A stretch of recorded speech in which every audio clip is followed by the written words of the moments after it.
গঙ্গার তীরে পানিহাটি। প্রতি বছর জ্যৈষ্ঠ মাসে এখানে বৈষ্ণবদের মেলা বসে। হরিনামের মেলা, আনন্দের মেলা। শ্রী নিত্যানন্দ প্রভু এই মেলার প্রবর্তন করে গিয়েছেন। ঠাকুর প্রায় প্রতি বছর আসেন সেই মেলার মহোৎসবে। ইংরেজি শিক্ষিত ভক্তরা দক্ষিণেশ্বরে আসার পর থেকে ঠাকুর নিয়মিত যেতে পারেন না। 1292 সাল ঠাকুর ব্যস্ত হয়ে পড়লেন। বললেন, আমি যাব এবার পানিহাটিতে। ভক্তরা আনন্দিত। ঠাকুর যাবেন আনন্দ উৎসবে, আরও কত আনন্দ হবে। কিন্তু বাধা দিলেন কয়েকজন ভক্ত। আপনি যাবেন কি করে? আপনার গলায় যে ব্যথা হয়েছে। এ বছরের বৈশাখ মাসেই ঠাকুরের গলায় দেখা দিয়েছে ক্ষতরোগ। নরেন্দ্রনাথ নিজে করেছেন তার চিকিৎসা ও সেবার ব্যবস্থা। কলকাতা থেকে এসেছেন ডাক্তার মহেন্দ্রলাল সরকার, এসেছেন রাখাল ডাক্তার। তারা পরীক্ষা করেছেন, ওষুধ দিয়েছেন, নিষেধ করেছেন কিছুদিন কথা বলতে। পানিহাটি গেলে যদি অসুখ বেড়ে যায় তখন কি হবে? ঠাকুর নাছোড়বান্দা, বললেন, কিচ্ছু হবে না। এখান থেকে সকাল সকাল 2টি খেয়ে যাব, 2-1 ঘন্টা কাল সেখানে থেকে চলে আসবো তাড়াতাড়ি। যদি সেখানে গেলে ভাব সমাধি হয় আপনার, তাহলে গলার ব্যথাটা বাড়তে পারে বটে, তখন একটু সামলে চললেই হবে। ঠাকুরের গভীর আগ্রহ দেখে ভক্তরা কেউ আর আপত্তি করলেন না। যাওয়ার আয়োজন চলতে লাগলো। পানিহাটিতে গিয়ে কি আনন্দ রামকৃষ্ণের! ভক্তদের সঙ্গে বসলেন, বলেছিলেন সামলে চলবেন, কিন্তু কিছুক্ষণের মধ্যেই বেসামাল হয়ে গেলেন। কীর্তন শুনে ভাবাবেশ হলো ঠাকুরের। উঠে দাঁড়িয়ে 1 পা 2 পা চলেন, আবার ভাবাবিষ্ট হয়ে পড়েন। ভক্তরা শঙ্কিত হয়ে ওঠেন, থামাতে যান ঠাকুরকে, কিন্তু থমকে যান তারা। ভাবাবিষ্ট ঠাকুরের দেহে কি দিব্য জ্যোতি! শ্যামবর্ণ উজ্জ্বল হয়ে গৌরবর্ণে পরিণত হয়েছে। ভাব প্রদীপ্ত মুখমণ্ডলের অপূর্ব জ্যোতি বিকীর্ণ হয়ে চারিদিক করেছে আলোকমণ্ডিত। পানিহাটি থেকে ফিরে এলেন রামকৃষ্ণ, কিন্তু গলার ব্যথা এবার আরও বেড়ে গেল। ব্যথা যত বাড়ে, ভিড়ও তত বাড়তে থাকে দক্ষিণেশ্বরে। বুঝতে পেরেছে কি ভক্তরা, ঠাকুর আর বেশি দিন থাকবেন না এই ধরাধামে।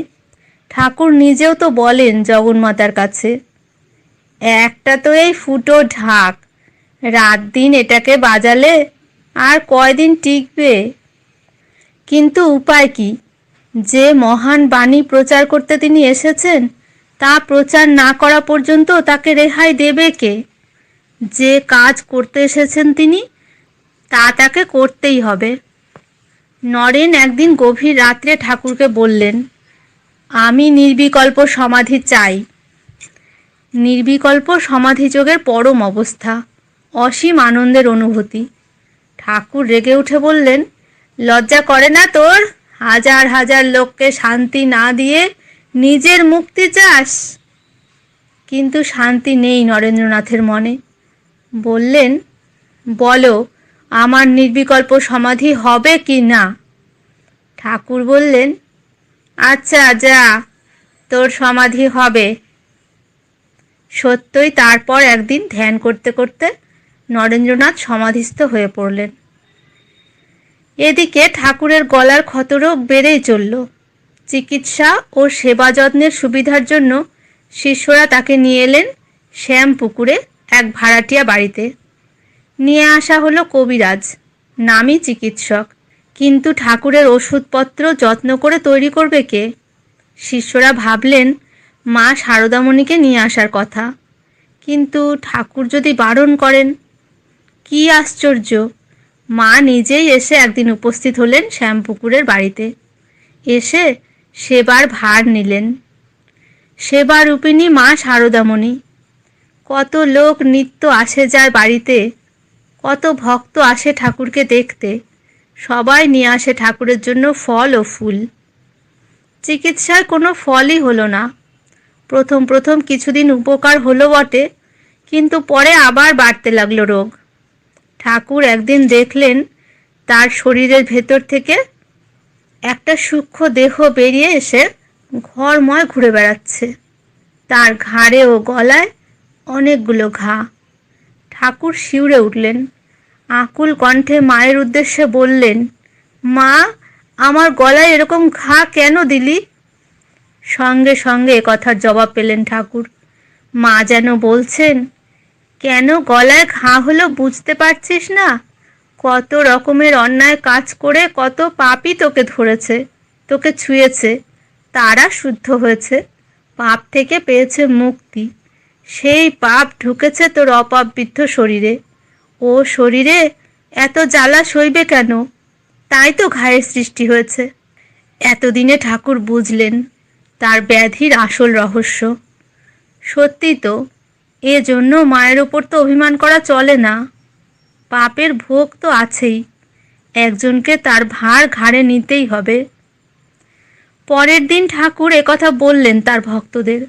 ভক্তরা ক্ষুব্ধ হলেন। ঠিক হলো, বাইরের কোনো দর্শনার্থী যাতে ঠাকুরকে ছুঁতে না পারে সেদিকে কড়া নজর রাখতে হবে। আপত্তি করলেন গিরিশচন্দ্র। বললেন, ওটা করা কি আর সম্ভব হবে? কেন?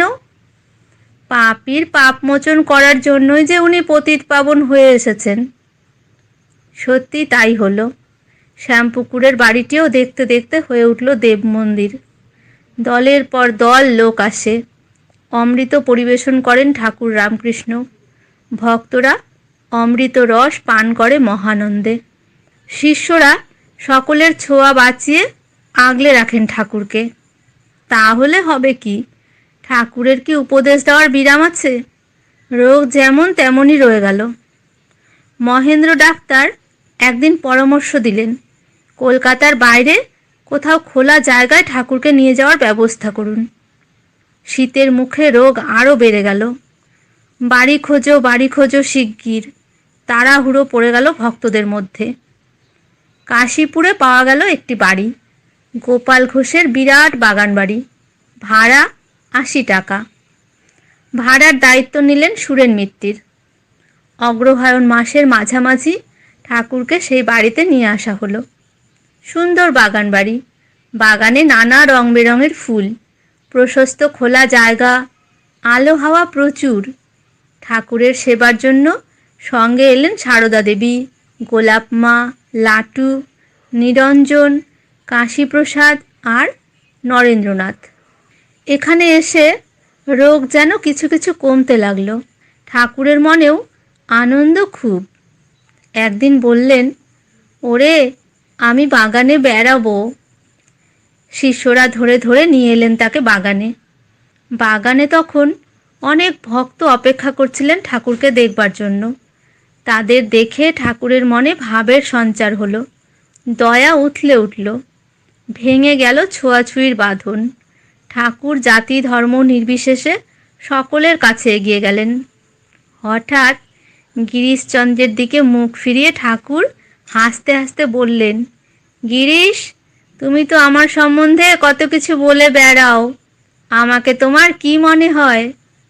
নত জানু হয়ে গিরিশচন্দ্র হাত জোড় করে গদগদ স্বরে বললেন, সুখদেব, ব্যাস, বাল্মীকি যার মহিমা বর্ণনা করতে পারে না, আমি তার সম্বন্ধে কি বলবো? ঠাকুর যেন আজ কল্পতরু। সকলের বুক স্পর্শ করে আশীর্বাদ করলেন, চৈতন্য হোক, চৈতন্য হোক। ভক্তদের মনের সুপ্ত আধ্যাত্ম শক্তি জাগিয়ে তুললেন। বহু লোকের জন্ম জন্মান্তরের পাপ তাপ গ্রহণ করলেন ঠাকুর। তাতে রোগের মাত্রা ভয়ানক বেড়ে গেল। গলার ভিতরের ঘা দেখা দিল বাইরে। কেঁদে আকুল সারদামণি, চোখের জলে বুক ভেসে যায় তার। মা ভবতারিণীকে স্মরণ করে আরোগ্য প্রার্থনা করেন ঠাকুরের। গেলেন একদিন তারকেশ্বরে। ঠাকুরকে রোগমুক্ত করার জন্য তারকনাথের দরজায় হত্যা দিলেন। লীলাময় ভগবানের ইচ্ছা নয় রোগ সারে। মা সারদামণি রোগমুক্তির সংকল্প নিয়ে একে একে 2 দিন কাটিয়ে দিলেন। দেহ তার ক্ষীণ হয়ে এলো, কণ্ঠ শুকিয়ে এলো, তবু বাবা তারকনাথের কোনো আদেশ পাওয়া গেল না। হতাশ হয়ে শ্রীমা ফিরে এলেন। রামকৃষ্ণের গলা থেকে একদিন বেরিয়ে এলো রক্ত। রক্ত দেখে চমকে উঠলেন ঠাকুর। একদিন ডেকে বললেন নরেন্দ্রনাথকে, নরেন, আমার এইসব ছেলেরা রইল আর তুই রইলি, তুই ওদের সৎপথে চালাস, আমি শিগগিরই দেহ রক্ষা করব। কিন্তু আমি কি পারবো? কি শক্তি আছে আমার? শক্তি আছে রে, তোর শক্তি আছে, মহাশক্তি যে লুকিয়ে আছে তোর মধ্যে। কি করে করব আমার সেই শক্তির বিকাশ? মা আদ্যাশক্তির স্মরণ নে।